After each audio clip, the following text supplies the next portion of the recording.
Hi, so in this video I'm going to talk a little bit about titles 4, 5 and 6 from the May 2024 TOK essay questions. I will be putting up individual videos for each title, so do subscribe if you want to catch those. And I'll also be putting up full written guides on my website, toklifeline.com, and these will include extensive analysis for each AOK, real life examples, and guidance on how to link key TOK concepts to the title prompt. Okay, well, let's start with title number 4, which is, do we underestimate the challenges of taking knowledge out of its original context and transferring it to a different context? Discussed with reference to 2 areas of knowledge. Okay, so for this question, you can draw from all 4 elements of the knowledge framework, and the key terms I would pick out here are knowledge, context, and transfer. The term context is particularly important for this question, and to give it kind of a broad definition, what we're referring to is the set of circumstances or environment in which knowledge is produced, interpreted, or applied. Okay, and you can have different types of context. So, for instance, cultural contexts, disciplinary context, because different disciplines, fields of study have their own assumptions and methodologies. Now, we need to think about what some potential challenges might be when it comes to transferring knowledge between contexts. So there are quite a lot. If we take transferring one language to another, in other words, translating one language to another, for example, we can encounter problems such as the loss of meaning or accuracy, especially when we're dealing with non-literal language like metaphors and idioms. Also, if certain aspects of language are inferred differently in different contexts, like irony, sarcasm, humour in general, this can also be a challenge. And, some types of knowledge just might not transfer that well to other contexts in general. So if we take some types of procedural knowledge in the sciences, these might be very well suited to making observations and analysis of the material world, but they might not be so good when it comes to analysing more subjective phenomena like dreams and near-death experiences. We can also talk about more kind of ethical and moral issues, because certain types of knowledge may not be appropriate or even offensive when transferred to another context. So, thinking about things like religious iconography. To answer the question more directly, we might say that on the one hand, no, we don't underestimate the challenges associated between transferring knowledge between contexts.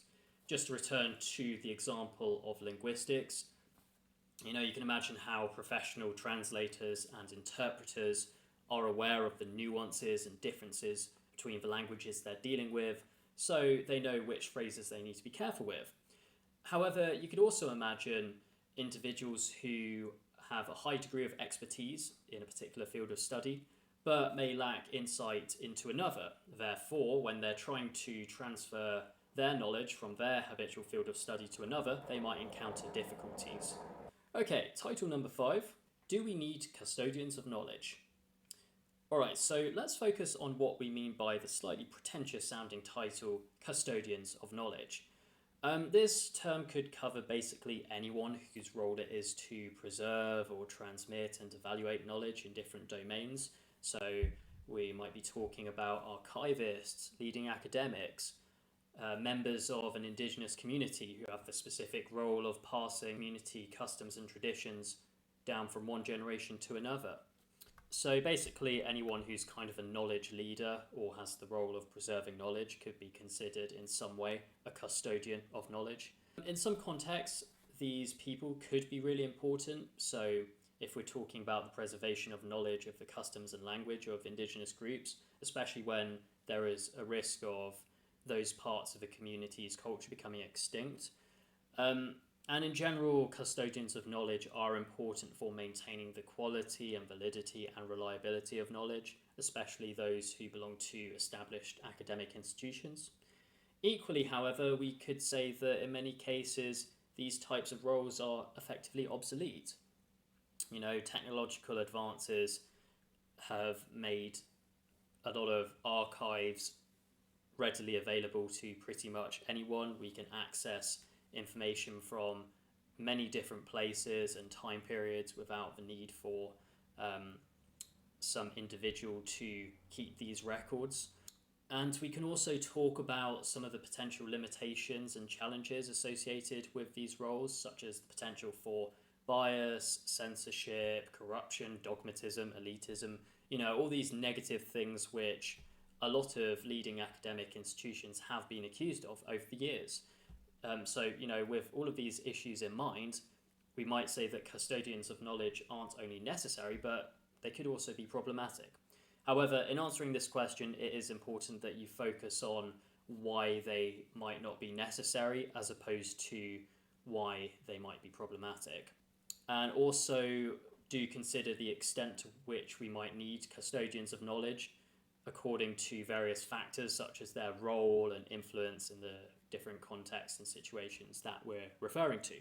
And finally, we have Title 6, which is, are we too quick to assume that the most recent evidence is inevitably the strongest?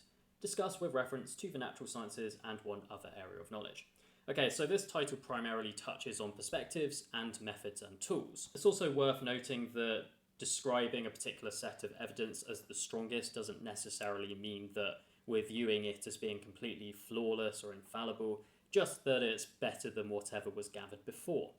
Okay, we can still view it as being very much provisional. So why might we assume that the most recent evidence is the strongest? We can think about in the natural sciences, for example, we could make this assumption because we have better technology, more refined ways of testing, large sets of data to work with, amongst other reasons. So this question specifically asks, however, if we make such an assumption too quickly.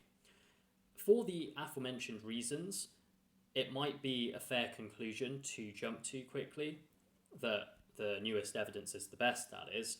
However, we do also have to take into account the simultaneous bias that we might have against past evidence.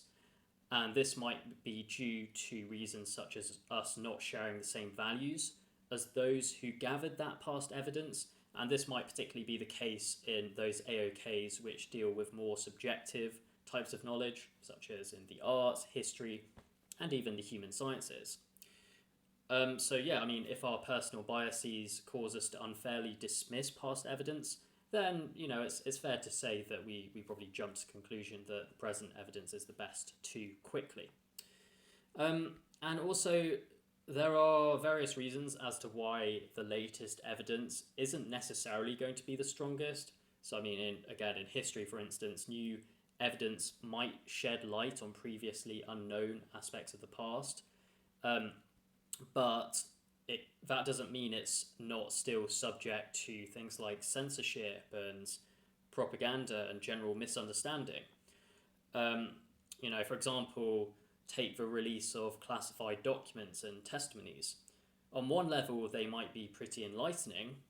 However, they may still be released in such a way as to not give the full picture of whatever event they're related to. Okay, especially when such a declassification is done by a particular government or official institution. Anyway, those were just some quick thoughts on the last three titles. As I mentioned, I will be doing specific videos for each question, so please do let me know in the comments if you're interested in a particular title, and I will prioritise that. And thank you very much for watching.